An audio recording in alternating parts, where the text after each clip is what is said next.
Bismillahirrahmanirrahim. Assalamualaikum warahmatullahi wabarakatuh. Anak-anakku sekalian, siswa-siswi SD Al-Irsyad Kota Tegal, khususnya anak-anak kelas 6, jumpa lagi dengan Ustadz Zaid. Hari ini kita akan masuk pertemuan ketiga, masih materi PKN, menerapkan nilai-nilai Pancasila dalam kehidupan sehari-hari. Sebelum anak-anak mendapatkan materi, ada tujuan pembelajaran yang ingin Ustadz sampaikan pada anak-anak. Yang pertama, diharapkan setelah anak-anak melihat tayangan ini, anak-anak bisa memahami makna apa yang terkandung dalam sila Pancasila, sila yang ketiga, serta penerapan nilai-nilai Pancasila dalam penerapan nilai-nilai Pancasila, sila yang ketiga dalam kehidupan sehari-hari. Jadi setelah melihat video ini, diharapkan anak-anak paham bagaimana penerapan sila Pancasila yang ketiga, serta makna simbol yang tertera pada sila yang ketiga. Yang kedua, diharapkan anak-anak mampu memahami simbol Pancasila sila yang keempat, serta bagaimana penerapan nilai-nilai Pancasila pada sila yang keempat. Kemudian yang ketiga, diharapkan setelah anak-anak melihat video pembelajaran ini, anak-anak mampu memahami makna simbol-simbol Pancasila, sila yang kelima, serta penerapan nilai-nilai Pancasila pada sila yang kelima. Baik, anak-anak, simbol pada sila yang ketiga. Masih ingat simbolnya apa? Ini sudah Ustadz gambarkan. Simbol Pancasila pada sila yang ketiga, simbolnya adalah pohon beringin. Jadi simbol sila ketiga, simbolnya adalah pohon beringin. Bunyi silanya Persatuan Indonesia. Kenapa disimbolkan dengan pohon beringin? Karena bangsa Indonesia adalah bangsa yang sangat mengutamakan persatuan dan kesatuan dalam kehidupan berbangsa dan bernegara. Sebagaimana pohon beringin, satu sama lain harus saling menaungi dan melindungi. Bukankah kita kalau di bawah pohon kita merasa ternaungi dan terlindungi? Maka diharapkan anak-anak sebagai warga negara, satu sama lain antar warga negara harus menjaga persatuan, satu sama lain harus saling menaungi dan melindungi.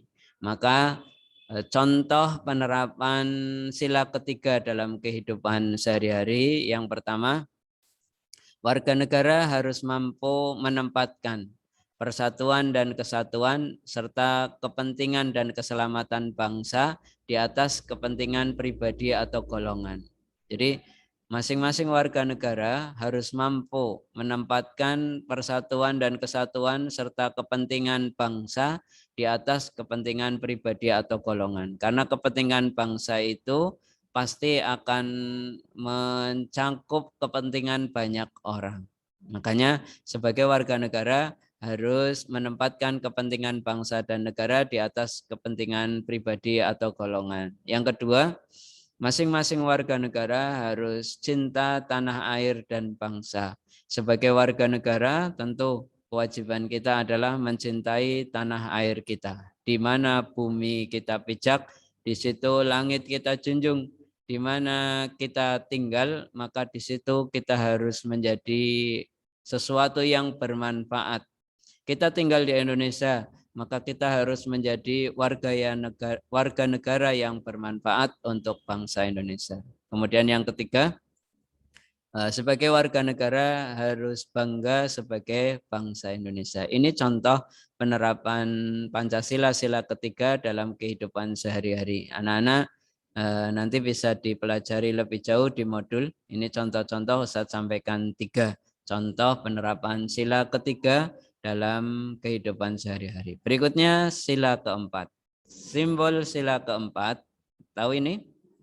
Nah, kalau kamu lihat pada perisai burung Garuda, maka simbol sila keempat adalah kepala banteng.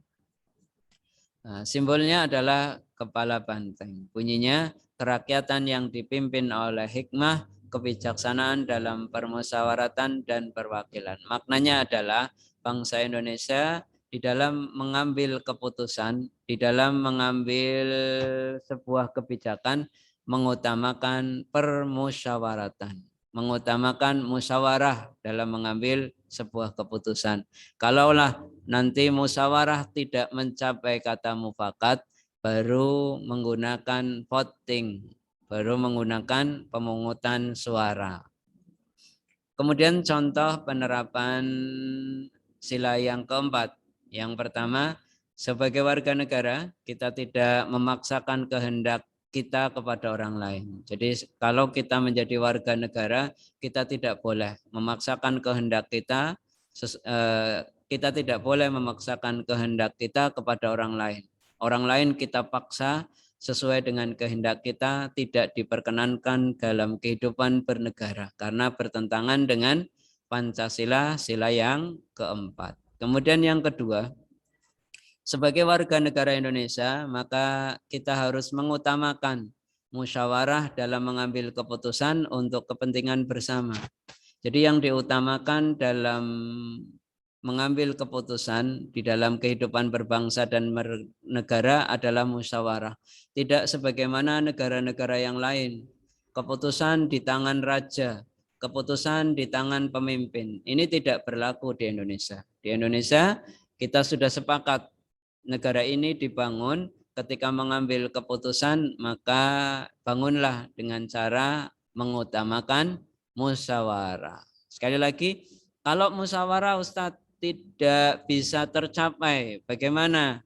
Maka kalau musyawarah tidak tercapai, maka dilakukan pemungutan suara atau voting.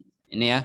Kemudian yang ketiga, sebagai warga negara, kita harus menerima dan melaksanakan hasil musyawarah secara bertanggung jawab. Setelah diputuskan, ketemu hasilnya secara musyawarah, maka hasil musyawarah itu harus diterima dan dilaksanakan dengan penuh tanggung jawab. Ini contoh penerapan Pancasila dalam kehidupan sehari-hari pada sila yang keempat.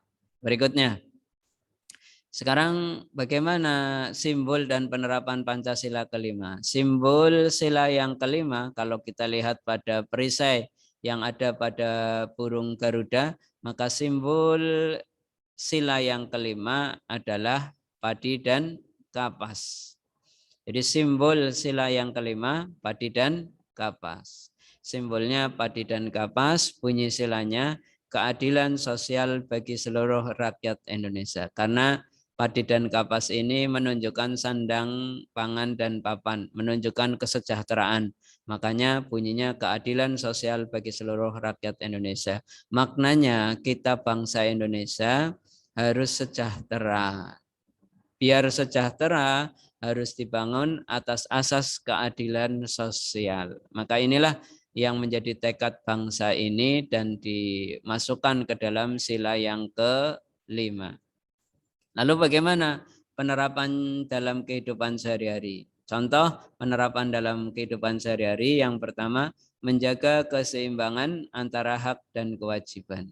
Setiap warga negara harus tahu haknya apa. Kamu sebagai anak sekolah harus tahu haknya apa dan kewajibannya apa. Lalu dijagalah keseimbangan antara hak dan kewajiban. Yang kedua, contoh penerapan sila kelima, tidak bergaya hidup mewah dan tidak bersikap boros. Maka ini menjadi ciri khas bangsa Indonesia. Bangsa Indonesia itu di dalam gaya hidupnya, dia tidak suka bergaya hidup mewah. Dia sederhana dan tidak boros.